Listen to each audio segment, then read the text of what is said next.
In this video, I'll show you how to change your password on MetaTrader 5. First, open MetaTrader 5 and make sure you're logged into the trading account you want to update. MetaQuote says you can change either the master password, which gives full trading access, or the investor password, which is read-only access. On desktop, go to Tools, then Options, open the Server tab, and click Change. After that, enter your current master password, then choose whether you want to change the master password or the investor password. Type the new password, confirm it, and click OK. MetaQuote says, the new password must meet the length requirement shown in the dialog.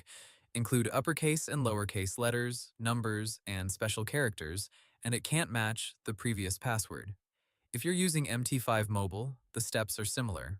MetaQuote says you can open the account settings, tap Change Password, then choose Change Master Password, or Change Investor Password, and enter the new details.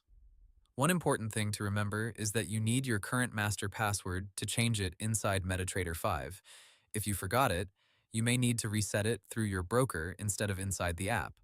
Hope the tutorial was helpful, subscribe to my channel, and see you in the next video.